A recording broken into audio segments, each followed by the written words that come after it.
तो श्री कृष्ण है। यह बुद्धि में अच्छी रीति धारण करना है। बाप के साथ बड़ा लव रहना चाहिए। हम आत्माएं उस बाप के बच्चे हैं। परम पिता परमात्मा आकर हमको पढ़ाते हैं। श्री कृष्ण तो हो न सके, ऐसे थोड़ी ही श्री कृष्ण ने पढ़ाया होगा, ताज आदि उतार कर आया होगा। अब पढ़ाने वाला तो बुजुर्ग चाहिए। बाप कहते हैं मैंने बुजुर्ग तन लिया है, यह फिक्स है। शिव बाबा ब्रह्मा द्वारा ही पढ़ाते हैं। कहते भी हैं बरोबर परम पिता परमात्मा ब्रह्मा द्वारा स्थापना करते हैं। अब ब्रह्मा कहाँ से आया, यह समझते नहीं हैं। बाप बैठ घड़ी घड़ी बच्चों को सुजाग करते हैं। माया फिर सुला देती है। अब तुम सम्मुख बैठे हो, समझते हो कि मैं तुम्हारा रूहानी बाप हूँ। मुझे जानते हो ना। गाते भी हैं परम पिता परमात्मा ज्ञान के सागर हैं, पतित पावन दुख हरता सुख करता है। श्री कृष्ण के लिए यह कभी नहीं कहेंगे। सबको इकट्ठा तो पढ़ा नहीं सकते। मधुबन में मुरली चलती है, वह फिर सब सेंटर्स पर जाती है। तुम अभी सम्मुख हो, जानते हो कल पहले भी बाबा ने ऐसे पढ़ाया था। यही समय था जो पास्ट हो गया, वह फिर अभी प्रेजेंट होना है। भक्ति मार्ग की बातें तो अब छोड़ देनी है। अभी तुम्हारी ज्ञान से प्रीत पढ़ाने वाले से प्रीत है। कोई कोई जब टीचर से पढ़ते हैं तो उनको सौगात देते हैं। यह बाबा तो खुद ही सौगात देते हैं। यहाँ आकर साकार में बच्चों को देखते हैं। यह हमारे बच्चे हैं। यह भी बच्चों को ज्ञान है। सब 84 जन्म नहीं लेते हैं। कोई का एक जन्म तो भी उसमें सुख दुख पास करेंगे। अभी तुम इन सब बातों को समझ गए हो। यह मनुष्य सृष्टि का सिजरा है। पहले नंबर में है ब्रह्मा सरस्वती आदि देव आदि देवी। पीछे फिर अनेक धर्म होते जाते हैं। वह है सर्व आत्माओं का बीज, बाकी सब हैं पत्ते।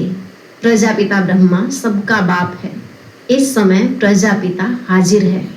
यह बैठ शूद्र से कन्वर्ट कर ब्राह्मण बनाते हैं। ऐसे कोई कर न सके।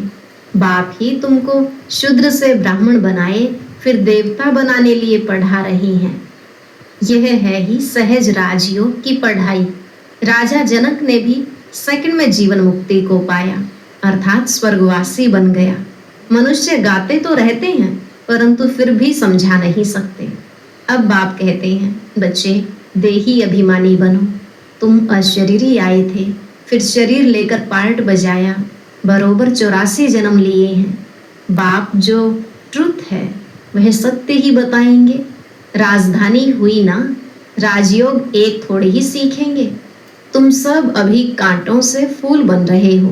कांटा और फूल किसको कहते हैं यह भी अब तुम समझ रहे हो। यह है ही छी कांटों की दुनिया। हम 84 जन्मों का चक्र लगाए नरकवासी हुए हैं।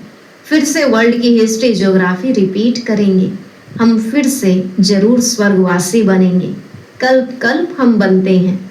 घड़ी घड़ी यह याद करना है और नॉलेज समझानी है। यह लक्ष्मी नारायण सूर्यवंशी थे। क्राइस्ट आया, उनके पहले बहुत थोड़े थे, राजधानी नहीं थी। अब बाप आकर सतयुगी राजधानी स्थापन करते हैं। स्थापना होती ही है संगम पर। अभी तुम्हारी बुद्धि में है कि यह है सच्चा सच्चा कुंभ का मेला। आत्माएं अनेक हैं, परमात्मा एक है। परमात्मा बाप बच्चों के पास आते हैं पावन बनाने। इसको ही संगम युग का कुंभ का मेला कहा जाता है। अभी तुमको ज्ञान का तीसरा नेत्र मिला है। बाप आकर स्वर्गवासी बनाते हैं। फिर नर्क पुरानी दुनिया का विनाश जरूर होना चाहिए। कल्प कल्प विनाश होता ही है। नई सो पुरानी, पुरानी सो नई होती है। यह तो जरूर होगा। नई को स्वर्ग, पुरानी को नर्क कहा जाता है। अभी तो कितनी मनुष्यों की वृद्धि होती जाती है। अनाज नहीं मिलता है तो समझते हैं हम बहुत अनाज पैदा करेंगे, परंतु बच्चे कितने पैदा होते रहते हैं। अनाज कहाँ से लाएंगे। अभी तुम बच्चों को यह खातिरी है कि ये सारी पुरानी दुनिया खत्म होनी है। मनुष्यों को यह ज्ञान अच्छा भी लगता है परंतु बुद्धि में कुछ भी बैठता नहीं है। तुम्हारी बुद्धि में है नर्क के बाद स्वर्ग आएगा। सतयुग के देवी देवता होकर गए